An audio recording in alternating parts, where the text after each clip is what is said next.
do not claim divine motivation for self-serving behavior. And that's what all the protesters are doing. We're so compassionate in public. It's like, no, I don't think so. I saw this over the weekend and I just thought it was absolutely spectacular. Of course, it's Jordan Peterson in terms of how you can be truthful when you are actually worshiping God or well, just watch.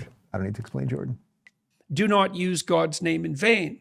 And people think that means don't swear, and it kind of means that in some trivial way, but mostly what it means is do not claim divine motivation for self-serving behavior. And that's what all the protesters are doing. We're so compassionate in public. It's like, no, I don't think so. I think you're narcissistic psychopaths, fundamentally. And if you're not, well, at that moment, you're certainly possessed by that spirit. Look at how good we are. That's why Christ says in the Gospels not to let your left hand know what your right hand is doing. If you're going to be good, do it in secret. Why? So you don't fall prey to the temptation to make your good subordinate to your pride. Right? That's what they bloody Oedipal mothers do all the time. Mm-hmm. Look how much I love my son. Yeah. He doesn't even have a penis anymore. We solved that problem for him. Wow. Yeah, wow. It's so bloody. It's so brutal. It's so dark. It's virtually unimaginable. It's such a pit. It's so awful. And then the mother can parade around with what has she got? Her son's genitals on a stick so she can parade down the street. Oh, absolutely. And show her neighbors. Look how compassionate I am. No matter what he turns into, I still love him. Brutal. Would she say that, or would it be something more along the lines of, he is so loving and so compassionate for having been at my breast that he has essentially voluntarily discarded these toxic... That'd be her name. That'd be her cover story.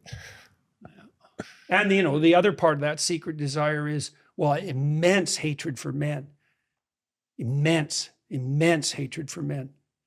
For what that particular breed of woman thinks men stand for and are. So, Okay, so to conclude today's show, I'm not here to tell you what to believe or how to believe or what religion you should believe in or anything else. I think the broader point is that you better believe in something right now that is not the government, because the government is deeply corrupt, right? Like there is a war on everything sane. 20 years ago, if you would have thought that we'd be having Transvisibility Day on Easter Sunday, everyone, atheist, Jew, Christian, everyone would have said this is completely insane, right? So we better return to something that is roughly sane, and it doesn't mean we're all gonna live perfect lives and we're all sinners and all of those things. But you gotta figure out what you believe, because it seems to me a war is here. We are actually in an existential war right now. There is a literal war happening in the Middle East, and I think you could argue there is a literal war happening in our country with borders and everything else. But there is an existential war that until we get our heads straight, we just have simply no chance to survive.